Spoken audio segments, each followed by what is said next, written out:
ಕೆಟ್ಟ ಕಮೆಂಟ್ ಮಾಡೋರನ್ನ ಜಾಡಿಸಿದ ಖುಷಿ ಗೌಡ. ಸೋಷಿಯಲ್ ಮೀಡಿಯಾದಲ್ಲಿ ಪವಿತ್ರ ಬಗ್ಗೆ ಕೆಟ್ಟ ಕಮೆಂಟ್ ಆಗ್ತಾಯಿದ್ರು. ಇಷ್ಟು ದಿನ ಎಲ್ಲವನ್ನು ಸಹಿಸಿಕೊಂಡಿದ್ದ ಖುಷಿ ಗೌಡ ಒಮ್ಮೆಲೆ ಸಿಡಿದೆದ್ದು ಖಡಕ್ ವಾರ್ನಿಂಗ್ ನೀಡಿದ ಪವಿತ್ರ ಪುತ್ರಿ.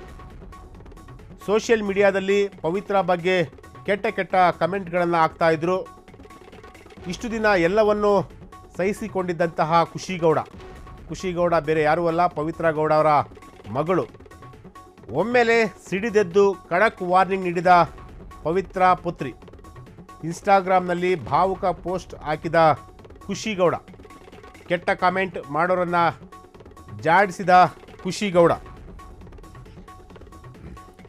ಸೋಷಿಯಲ್ ಮೀಡಿಯಾದಲ್ಲಿ ಪವಿತ್ರ ಬಗ್ಗೆ ಕೆಟ್ಟ ಕಮೆಂಟ್ಗಳನ್ನು ಮಾಡ್ತಾಯಿದ್ರು ಕೆಲವರು. ಸೊ ಇದಕ್ಕೆ ಖುಷಿ ಗೌಡ ಈಗ ತಮ್ಮ ಇನ್ಸ್ಟಾದಲ್ಲಿ ಉತ್ತರವನ್ನು ಕೊಟ್ಟಿರುವಂತಹದ್ದು. ಪದೇ ಈ ರೀತಿಯಾಗಿ ಕೆಟ್ಟ ಮೆಸೇಜ್ಗಳನ್ನು ಮಾಡಿದ್ರೆ ಖಂಡಿತವಾಗ್ಲೂ ಕೆಟ್ಟ ಕಮೆಂಟ್ ಮಾಡೋರನ್ನ ಜಾಡಿಸಿದಂತಹ ಖುಷಿ ಗೌಡ. ಸೋಷಿಯಲ್ ಮೀಡಿಯಾದಲ್ಲಿ ಪವಿತ್ರ ಬಗ್ಗೆ ಕೆಟ್ಟದಾಗಿ ಕಮೆಂಟ್ ಮಾಡೋರ ಬಗ್ಗೆ ಖುಷಿ ಗೌಡ ಧ್ವನಿ ಎತ್ತಿರುವಂತಹದ್ದು. ಇಷ್ಟು ದಿನ ಎಲ್ಲವನ್ನು ಸಹಿಸಿಕೊಂಡಿದ್ದಂತಹ ಖುಷಿ ಗೌಡ ಈಗ ಇನ್ಸ್ಟಾಗ್ರಾಮ್ನಲ್ಲಿ ಭಾವುಕ ಪೋಸ್ಟೊಂದನ್ನು ಈಗ ಹಾಕಿರುವಂತಹದ್ದು. ಇನ್ನು ಮುಂದೆ ಕೆಟ್ಟದಾಗಿ ಮೆಸೇಜನ್ನು ಮಾಡಿದ್ರೆ, ಕೆಟ್ಟದಾಗಿ ಸಂದೇಶವನ್ನು ಕಳಿಸಿದ್ರೆ ನಾನು ಸುಮ್ಮನೆ ಇರಲ್ಲ, ನಿಮ್ಮ ವಿರುದ್ಧ ಕ್ರಮವನ್ನು ತೆಗೆದುಕೊಳ್ಳೋದಕ್ಕೆ ನಾನು ಮುಂದಿನ ಕ್ರಮವನ್ನು ಜರುಗಿಸಬೇಕಾಗುತ್ತೆ ಅನ್ನೋ ಒಂದು ಅರ್ಥದಲ್ಲಿ ಖುಷಿ ಗೌಡ ಅವರು ತಮ್ಮ ಇನ್ಸ್ಟಾದಲ್ಲಿ ಈಗ ಹಾಕ್ಕೊಂಡಿರುವಂತಹದ್ದು. ಸೋಷಿಯಲ್ ಮೀಡಿಯಾದಲ್ಲಿ ನಾನು ಈ ರೀತಿ ಪತ್ರ ಬರೆಯುತ್ತೇನೆ ಎಂದು ಊಹಿಸಿರಲಿಲ್ಲ. ನಿಮ್ಮ ಪದಗಳು ನನ್ನ ಮನಸ್ಸನ್ನು ತುಂಬ ಘಾಸಿಗೊಳಿಸಿವೆ. ನನ್ನ ತಾಯಿಯ ಬಗ್ಗೆ ಚುಚ್ಚು ಮಾತುಗಳನ್ನು ಹಾಡಿದ್ದೀರಿ. ಆ ಮಾತುಗಳಿಂದ ಹೃದಯಕ್ಕೆ ನೋವಾಗಿದೆ. ನಿಮಗೆ ಅರ್ಥವಾಗುವುದಿಲ್ವಾ? ನನ್ನಮ್ಮನ ಬಗ್ಗೆ ನಿಮಗೆ ತಿಳಿದಿಲ್ಲ, ಅವಳ ತ್ಯಾಗ ನಿಮಗೆ ಗೊತ್ತಿಲ್ಲ. ಪವಿತ್ರ ಗೌಡ ನನಗೆ ತಾಯಿ ಮಾತ್ರವಲ್ಲ, ತಂದೆಯೂ ಕೂಡ. ನನ್ನ ತಾಯಿ ಈ ಜಗತ್ತಲ್ಲೇ ಬೆಸ್ಟ್. ಅವರ ಪರ ನಾನು ಯಾವಾಗಲೂ ಕೂಡ ನಿಂತ್ಕೊತೀನಿ. ಅವಳು ನನ್ನ ರಕ್ಷಕಿ, ನನ್ನ ಮಾರ್ಗದರ್ಶಕಿ, ನನ್ನ ಪ್ರೀತಿಗೆ ಸಾಕ್ಷಿ. ನಾನು ಈ ರೀತಿ ಪತ್ರ ಬರೆಯುತ್ತೇನೆ ಎಂದು ಯಾವತ್ತೂ ಕೂಡ ಊಹೆ ಮಾಡಿರಲಿಲ್ಲ. ನಿಮ್ಮ ಪದಗಳು ನನ್ನ ಮನಸ್ಸನ್ನು ಘಾಸಿಗೊಳಿಸಿವೆ. ನನ್ನ ತಾಯಿಯ ಬಗ್ಗೆ ಚುಚ್ಚು ಮಾತುಗಳನ್ನು ಹಾಡಿದ್ದೀರಿ. ಆ ಮಾತುಗಳಿಂದ ಹೃದಯಕ್ಕೆ ನೋವಾಗಿದೆ.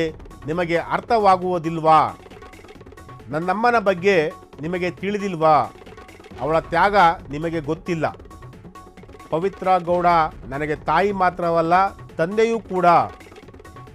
ನನ್ನ ತಾಯಿ ಈ ಜಗತ್ತಲ್ಲೇ ಬೆಸ್ಟ್.